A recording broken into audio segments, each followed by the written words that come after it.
के सुनियो पति प्राण प्यारे। अरे सुनियो पति प्राण प्यारे, और श्यानी घर में अपनी लाडली।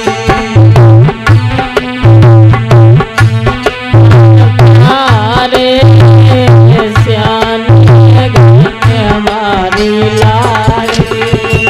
महाराज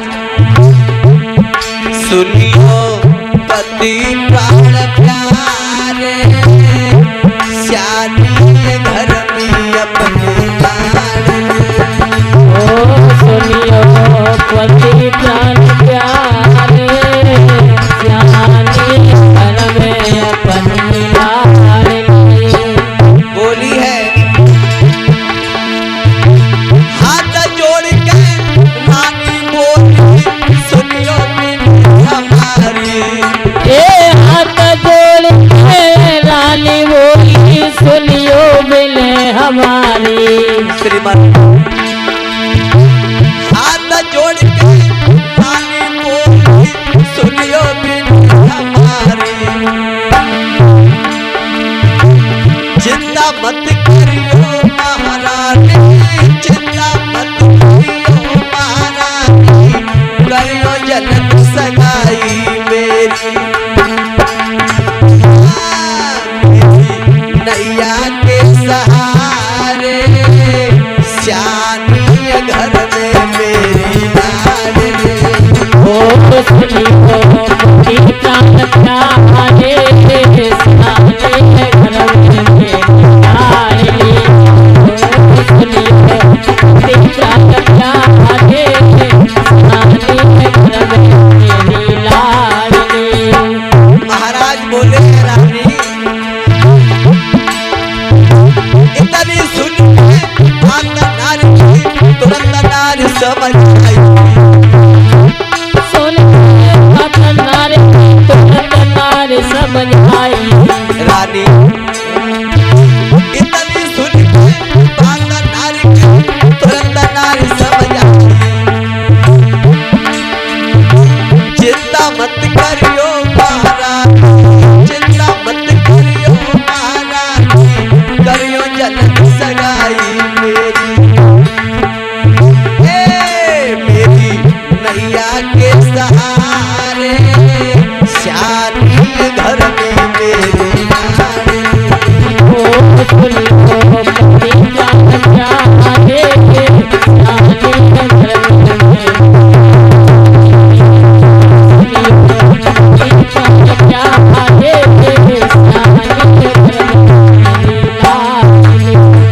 जवाब दिया है महाराज, तुम्हें चिंता ही नहीं है बेटे की शादी किसके साथ करनी चाहिए। श्री सुखदेव जी सावधान करते हैं कि हे राजन परीक्षित, उसी वक्त दरबार में पहुंच गए हैं और दरबार में सबसे कहा है हमारी पुत्री के लिए कोई ऐसा लड़का बताओ जो देखने में सुंदर हो, समाज में सम्मान हो रहा हो। एक कहने लगा महाराज सबको छोड़ के जो द्वारकाधीश भगवान कन्हैया है उनके बड़े भैया जो बलराम है उनके साथ में शादी हो जाए तो बड़ी अच्छी रहेगी। बात तो बहुत बढ़िया कही है।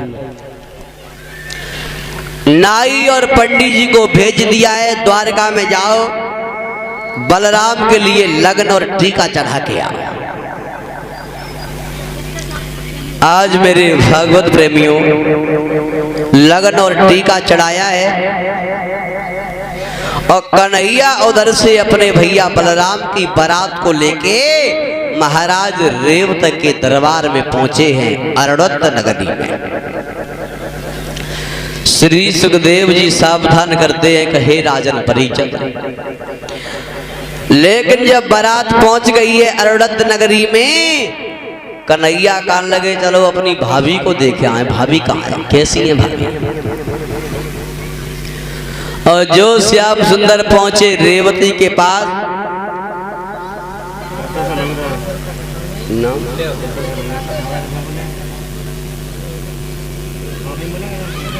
और ये 21 रुपए से हमें सम्मानित किया है। हमारे सभी साथियों को 10-10 रुपए से ये माताजी सम्मानित कर रही हैं। भगवान कन्हैया से आशा करते हैं प्रभु ऐसी माताओं का आशीर्वाद बना रहे, ऐसी माताओं के छत्र छाया में हम जैसे बालक पले रहें और कन्हैया जो पहुंचे, ध्यान देना माताओं बहनों, जो रेवती की लंबाई देखी कन्हैया हंसन लगे, बोले अब शादी हो गई, क्योंकि हमारी भाभी जो है इतनी लंबी है, काऊ कमरा के अंदर जे न घुस पाए, काऊ गाड़ी में जे न बैठ पाए, और जयमाला पड़ेगी तो पड़ेगी कैसे। कन्हैया हंसन लगे। तब तक नारद पहुंच गए, बोले कन्हैया तुम क्यों हंस रहे हो? बोले अपनी भाभी को देख के हंस रहे हैं। बोले जब तुम ही हंसोगे अपनी भाभी को देख के, फिर ये बारात वाले आए, ये तो तुमसे पहले हंसेंगे।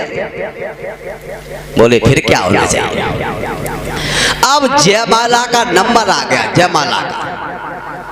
अब देवता सब घबरा रहे हैं कि शादी होगी तो होगी कैसे, बलराम छोटे हैं और रेवती बहुत लंबी है। श्री सुखदेव जी सावधान करते हैं कि हे उत्तरानंदन परिचत, कन्हैया मुस्करा रहे हैं, देखते हैं जयमाला कैसे पड़ती है। अब देवता सब मुसीबत में, अब जयमाला पड़े तो पड़े कैसे। लेकिन मेरे भागवत प्रेमियों बताया है जो बलराम के पास में उनका हथियार था जिसका नाम था हलमूसल। बलराम ने हलमूसल उठाया और रेवती को इतना ठोको, इतना ठोको, इतना ठोको जो अपने बराबर कर ले। लिखा है अरे इतने भी बलराम ने और छोटी करी हर साई, ता पीछे कुछ सब में रहे वेद बताई रे भैया, रहे वेद बताई।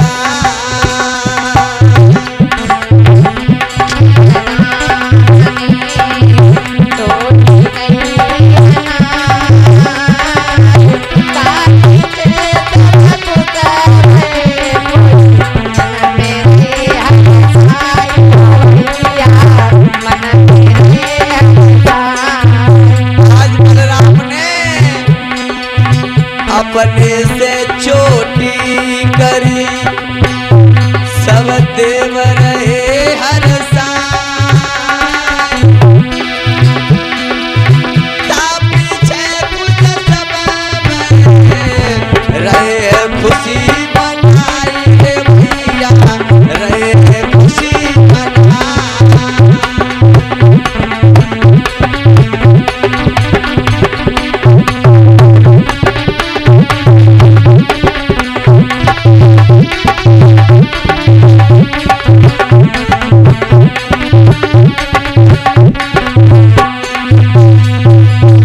आज मेरे भागवत प्रेमियों इस तरीका से भगवान कन्हैया के जो बड़े भैया थे उनकी शादी यानी बलराम की शादी रेवती के साथ में हुई है।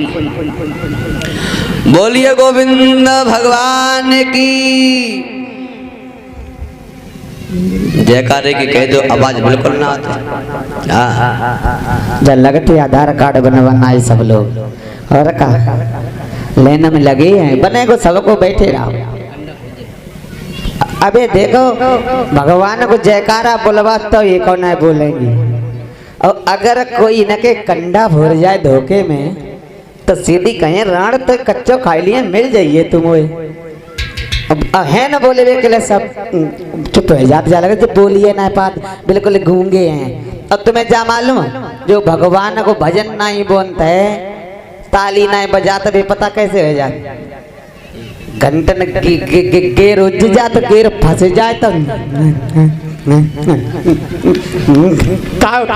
3 घंटा ना करे। आज कहने का मतलब मेरे भागवत प्रेमियों, अब देखते हैं कि भगवान कन्हैया के एक नहीं बल्कि 16,109 विवाह किस तरीका से हुए थे। 16,109 परीक्षित महाराज। आज के नरों से एक नारी न संभाली जाते, और उते श्याम सुंदर के 16,108 नारी है, फिर भी कन्हैया बाल ब्रह्मचारी है। श्री सुखदेव जी सावधान करते हैं कि हे राजन परीक्षित, अब हम तुम्हें ये बताएं कि कन्हैया का पहला विवाह किसके साथ हुआ था। पहला विवाह ये कुंदनपुर के रहने वाले जो महाराज भीष्मक थे, भीष्मक माता बहनों ध्यान देना कथा में, और मेरे पिता तुल्य बुजुर्गों, भीष्मक जो थे इनके घर में एक पुत्री ने जन्म लिया है, जिसका नामकरण संस्कार होने को था। तब तक देवर्षि नारद जी नारायण नारायण करते हुए पहुंच गए। नारद को कहां चैन पड़ने वाला था। नारद जी को जो दूर से आते हुए देखा है, भीष्मक गद्दी से उछल पड़े, आओ स्वामी जी आओ, बड़े खुश नजर में आ रहे हो। क्या बताए राजन, वन में भ्रमण करते हुए चले आ रहे थे तो हमने सोचा लाओ तुम्हारे राज्य की तरफ भी घूमते चले। आज बड़ा खुश नजर आ रहे हो राजन। खुशी की तो बात है प्रभु।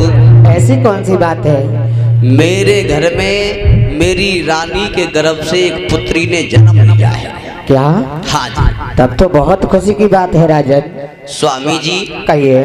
क्या आप मेरी बेटी की हस्तरेखा देख सकते हो, क्योंकि आप बढ़िया समय पे आ गए हो। महाराज रेव तक? अरे हम तो इसीलिए वन वन में भ्रमण करते घूमते हैं। कहाँ है अपनी बेटी को बुलाओ। मेरी बेटी आपके सामने बैठी है। ये वाली है? हाँ। अच्छा लाओ हाथ दिखाओ।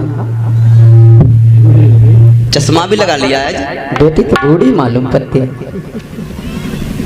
महाराज रेव तक, ये जो तुम्हारे घर में पुत्री ने जन्म लिया है, ये कोई कन्या नहीं है, ये साक्षात भवानी है। महाराज बोले महाराज नारद, सुन राजन की बात, मुनि ने हाथ पत्रिका लियो, और मुन सोधी बाकी लगनऊ रे के नाम आए धरती।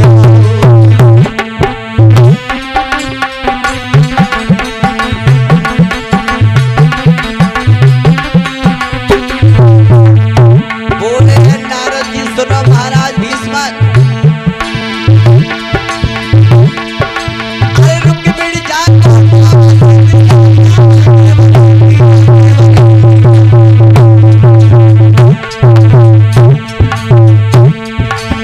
श्री कृष्ण संग ब्याह बचन दे दियो, श्री कृष्ण संग ब्याह बचन दे दियो।